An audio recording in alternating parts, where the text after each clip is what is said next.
So I'm finally getting around to reading this book. It's called Psycho-Cybernetics. It was recommended by a best friend, dear friend Nida Abdo, and I'm glad I started. I still am in the beginning.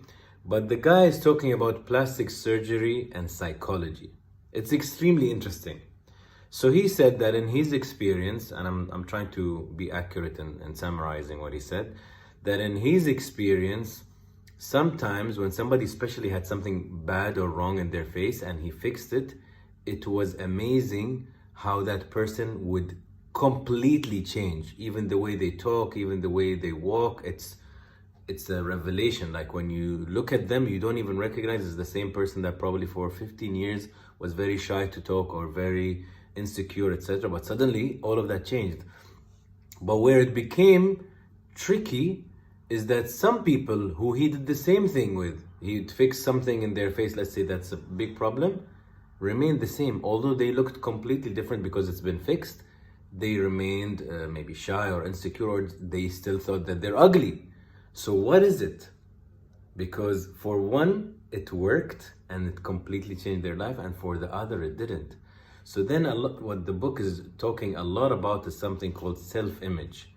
And this is what I really wanted to share. It's about, so I'm going to read some. So he goes, the most important psychological discovery of the century is this discovery of the self-image. Whether we realize it or not, each of us carries about us a mental blueprint or picture of ourselves.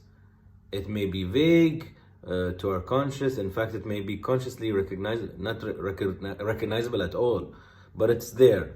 And he said the self-image becomes the golden key to living a better life because of two important factors. All your actions, feelings, behavior, even your abilities are always consistent with the self-image that you have of yourself.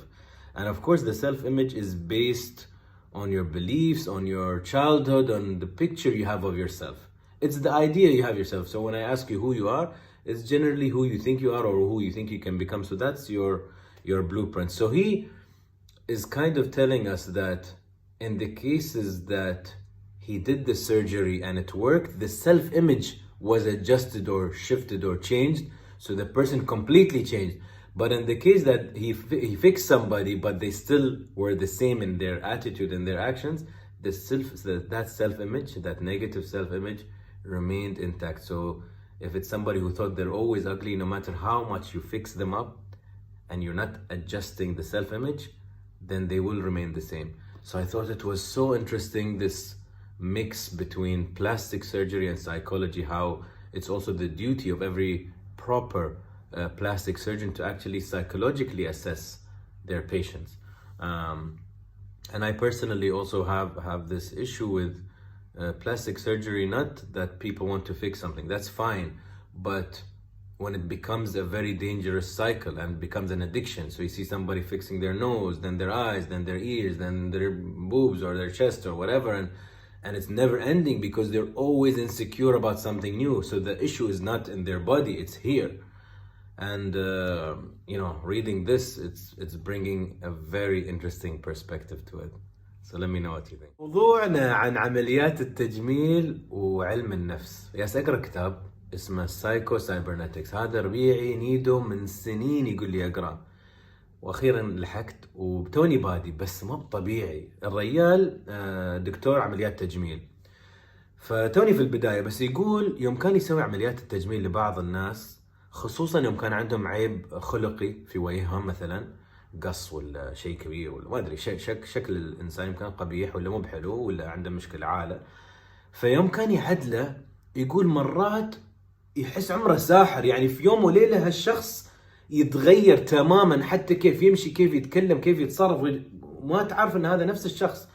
فكان شيء ايجابي ان الشخص اللي كان يمكن وايد يخاف، وايد يرتبك، وايد مو واثق من نفسه، استوى واثق من نفسه.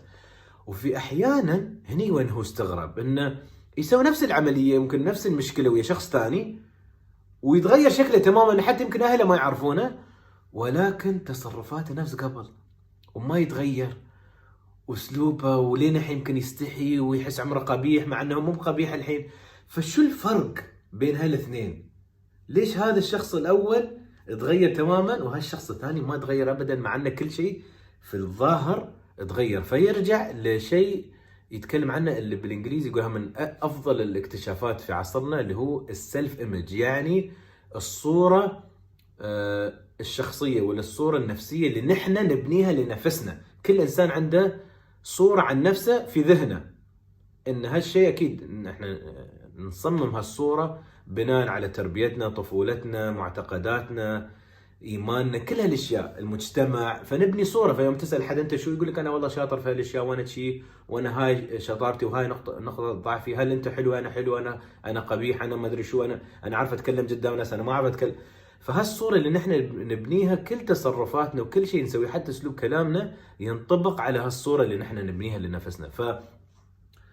في الشخص الاول الدكتور يوم سوى هالعمليه قدر يغير هالصوره النفسيه اللي هالشخص كان بانيها لنفسه لشيء افضل، فتغير الشخص. في المثال الثاني مع انه غير الصوره الخارجيه، الصوره داخل هني الذهنيه ما تغيرت، فتلقى الشخص لين الحين يشوف عمره مثلا قبيح، مع ان كل حد يقول له لا انت مو قبيح. فهالنقطه وهالموضوع وايد عيبني. ليش؟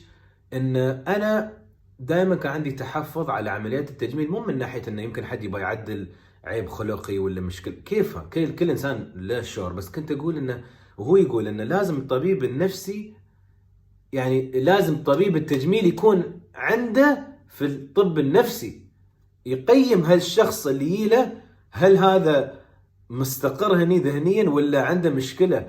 بتلاقون وايد ناس اللي يسوون عمليات تجميل يدمنون على هالشيء. وهني عندي انا شخصيا مشكله، انه يشوف شخص اول شيء يغير خشمه، بعدين عينه، بعدين اذنه، بعدين صدرها، بعدين ما ادري شو، بعدين تغير كل شيء، يستوي ادمان. معناته المشكله مو في الجسم، مو في الخارج، المشكله هني. فهني يوم اتكلم عن سيلف ايمج، هالصوره الذهنيه النفسيه، وايد وضح الموضوع، ان الموضوع كله هني يا ناس. فما ادري، الموضوع وايد عيبني، قلت بشارككم اياه واعطوني رايكم.